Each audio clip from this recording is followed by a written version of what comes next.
Hey everybody, it's Jason from the Texas Gun Vault, and once again I'm coming to you with another product review. And today's product that we're going to unbox and try out is a weapons mounted light from one of my favorite light companies, Thrunite. Today we're going to unbox the Thrunite Ratel, and this is supposed to be one of their newer offerings when it comes to a weapons mounted light. Now I can tell you that Thrunite has been one of my favorite light companies.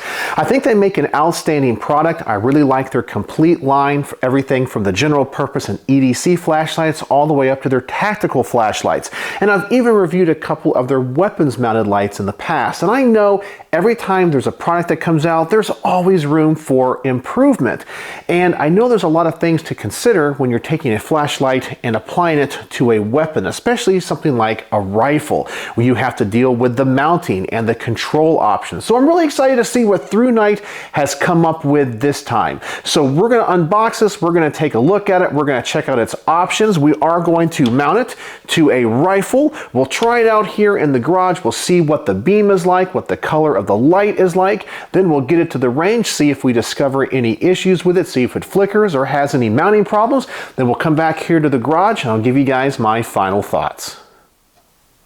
Alright, so here we go. Let's unbox this thing. It looks like Thrunite has finally figured out not to put the label over the logo. I finally got them to stop doing that. I hated it because they covered up what I think is the most important thing you should see when you look at one of these boxes. Let's go ahead and open this thing up. It's a standard cardboard box.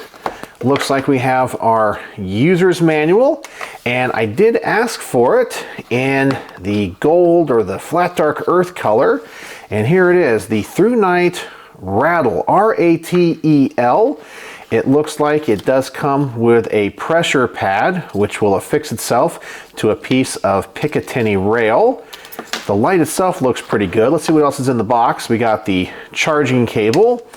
We got some extra parts like O-rings, and it looks like just some silica gel. Okay, so let's get that to the side. Now let's take a look at the light itself.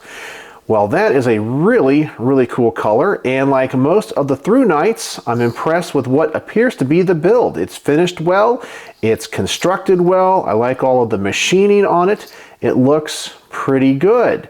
All right, so we have a little tag on this thing, and it says, "Notice, please screw down the light head and tail cap tightly before use and charge."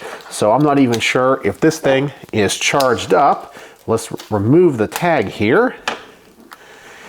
And let's tighten it down and let's see if it works. If not, I'll take a moment to charge it up. But tighten that down, and here we go. I'll use the pressure pad.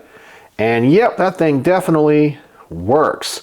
So I'm curious if there's different settings or if it's just on and off. So I'll read the owner's manual, and I'll also mount it to this rifle right here, which is the North Star Arms Texas Gun Vault NS15. Yeah, this was a gift to the channel from them, and they even put my logo on the lower receiver. So we're going to mount this up. We're going to use the pressure pad. I'll look into the owner's manual to see if there's any different settings, but it looks like everything is the way it should be. It looks like it's quality, and it says here it does mount to 1913 rail. All right, so give me a moment. Let me mount this thing up, and we'll find out if it has any other settings. All right, so this was a super duper easy install. It fit to the rail perfectly, and on the other side, the pressure pad fit on the Picatinny rail just like it should as well. Very easy install, no problem with the mounting. I looked at the owner's manual here. It appears that it really only has one setting. So for the first 140 seconds, it is 1635 lumens, which then it drops to 537 lumens, and that can last for 120 minutes on a full charge.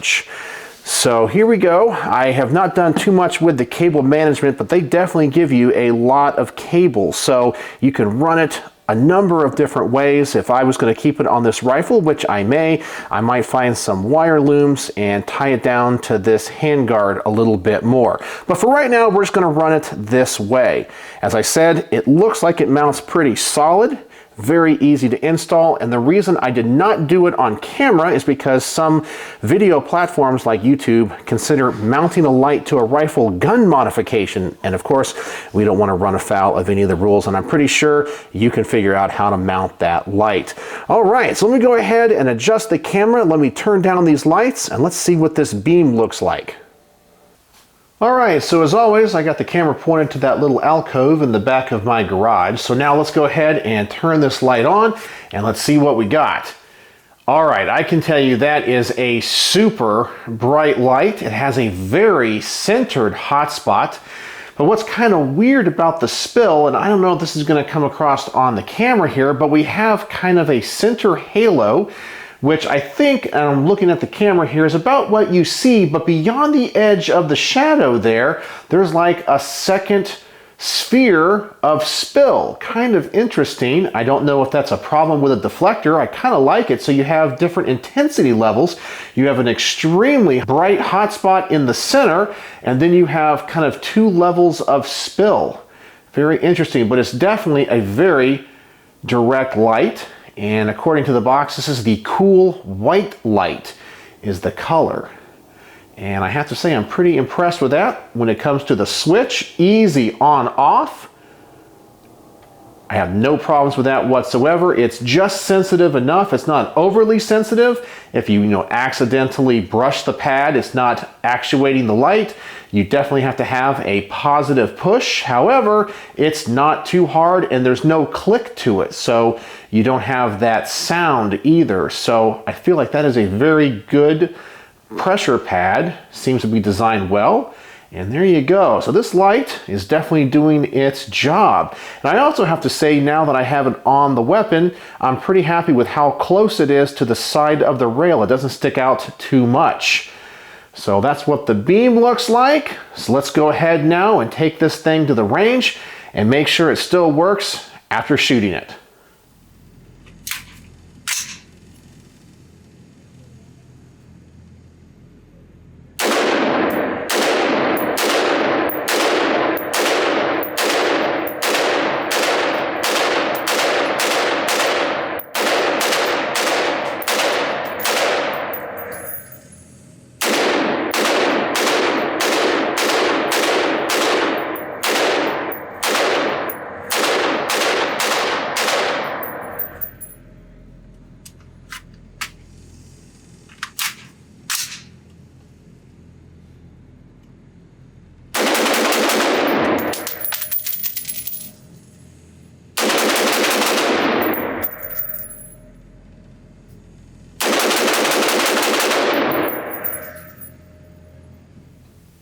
Alright, we're back from the range with the Thrunite Ratel, and let me say this thing was really nice. It definitely illuminated down range. I experienced no issues with flickering.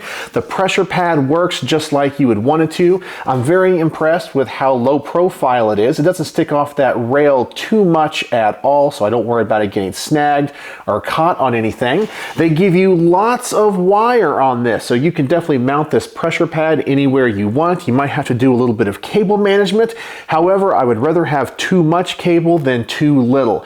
There are only two issues with this that I would like to see addressed maybe in future models, and many times the Chinese companies are a little bit behind when it comes to the trends here in the gun culture in the United States. Both the pressure pad and the light mount to Picatinny rail, or M1913 rail. And that's not really a problem if you're running a gun like this, which has M-lock slots. You just have to have those rail attachments. But I think a lot of people would also like to see M-lock dedicated mounts for both the pressure pad and the light, because so many rifles today are running M-lock and are not necessarily running quad rails. But that's just a tendency that I think guns here in the United States are going towards, more of the M-lock stuff, a very modular system. But as I said, it's not bad if you can add those quad rails or those rail sections to your rifle, but it does add a little bit of distance between the rail and the light. And without that rail piece, it would be an even more compact package.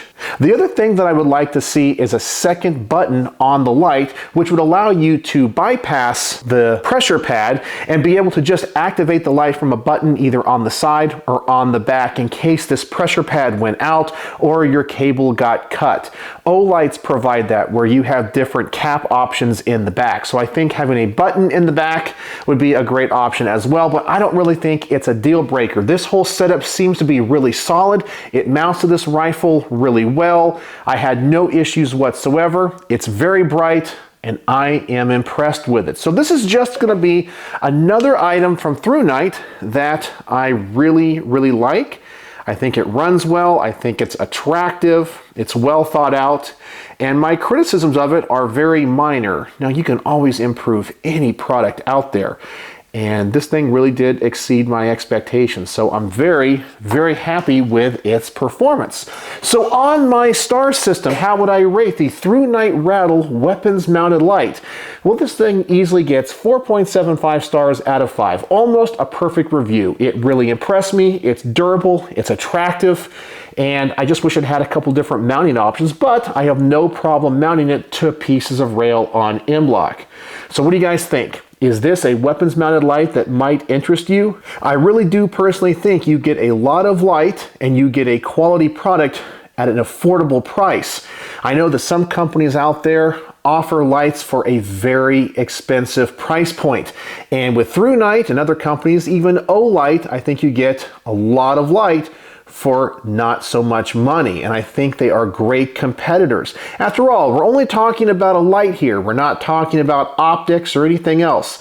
And the technology that has been coming out of China has really been catching up to their American counterparts. So I'm really impressed with this. I've never personally had a problem with any Thrunite lights, and this is just going to be another one that I'm probably going to throw on one of my rifles and keep on there because it works so well. So 4.75 stars out of 5 for the Thrunite Ratel. So let me know in the comment section below what you think. And as always, thanks for watching.